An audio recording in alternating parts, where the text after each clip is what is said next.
জঙ্গলে সূর্যের আলো ছড়িয়ে পড়েছে, পাখিরা কিচিরমিচির করছে, কিন্তু গাছপালা শুকিয়ে যাচ্ছে, নদীর জল প্রায় ফুরিয়ে এসেছে। বনের কুসুমের মধ্যে চিন্তার ছাপ। আহা, কি গরম! যদি একটু জল পেতাম।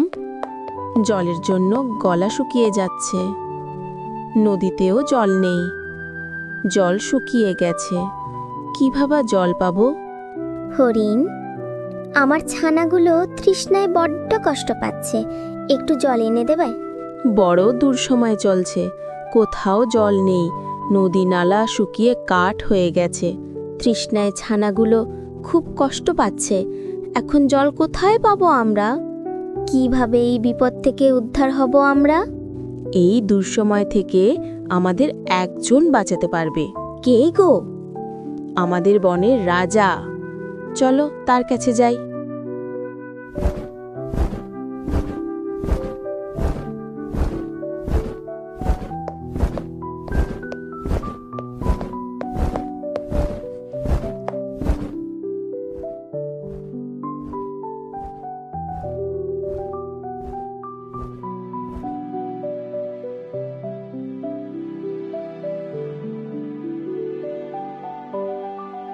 জঙ্গলের রাজা সিংহ সভা ডাকলেন।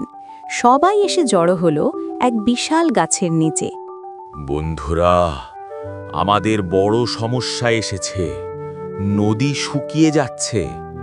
যদি জল না পাই, সবাই ধ্বংস হয়ে যাবে।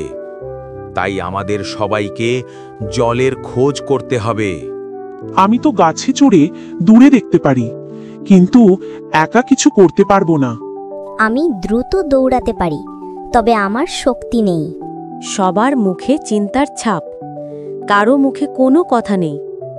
ঠিক তখনই গাছের আড়াল থেকে এগিয়ে এলো বিশাল হাতি, নাম তার গজ। সবাই প্রথমে চমকে উঠল। তোমরা এত চুপচাপ কেন? আমি গজ, আমি এসেছি তোমাদের সাহায্য করতে। তুমি কি পারবে আমাদের বাঁচাতে? আমি একা কিছুই করতে পারবো না, কিন্তু আমরা সবাই মিলে চেষ্টা করলে নিশ্চয়ই জল আনতে পারবো। সিংহ রাজা সবাইকে তাদের কাজ ভাগ করে দিচ্ছে।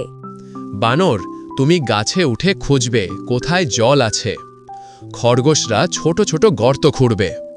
হাতি গোজো, তুমি বড় গর্ত বানাবে। পাখিরা আকাশ থেকে খবর নিয়ে আসবে। সবাই খুশি হয়ে সম্মতি দিল। সবাই একসাথে কাজ শুরু করল।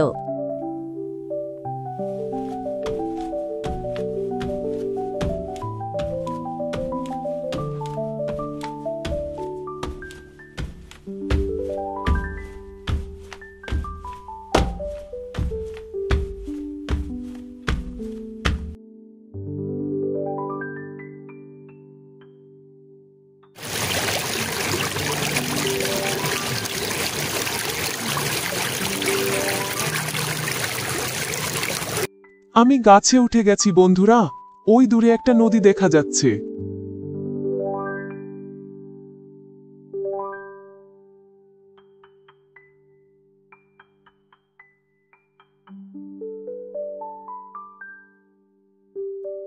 আরে কাজ করো, না হলে জল পাবো না।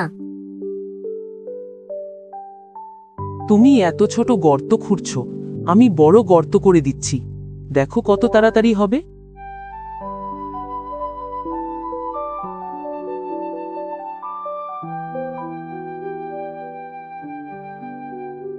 দিনের পর দিন গর্ত খোঁড়াখুড়ি চলল। পশুরা ক্লান্ত, তবুও আশা ছাড়েনি। বন্ধুরা, কেমন যেন ঠান্ডা হাওয়া আসছে। তাহলে আমরা জলের অনেক কাছে চলে এসেছি। দূরে মাটির গন্ধ পাচ্ছি, মনে হয় জল আছে। চেষ্টা চালিয়ে যাও বন্ধুরা, একটু দূরেই জল আছে। হঠাৎ গজর সুরের নিচ থেকে ঠান্ডা জলের ধারা বেরিয়ে এলো। সবাই খুশিতে লাফিয়ে উঠল। জল, জল! জল, জল! আমরা বেঁচে গেলাম। আমি তো বলেছিলাম আমরা পারবো।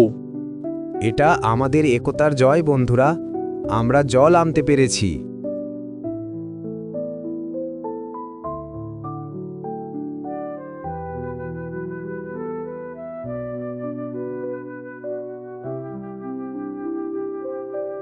বন্ধুরা, শক্তি শুধু আমার না, তোমাদের প্রত্যেকের চেষ্টা লাগলো। আমরা সবাই মিলে বাঁচলাম। আজ থেকে সবাই মনে রাখবে বন্ধুরা, একতা থাকলে অসম্ভবকে সম্ভব করা যায়। জঙ্গলে আবার সবুজ ফিরে এলো, নদী ভরে গেল, পশুরা সুখে শান্তিতে বসবাস করতে লাগলো, আর হাতি গজ সবার প্রিয় বন্ধু হয়ে উঠল।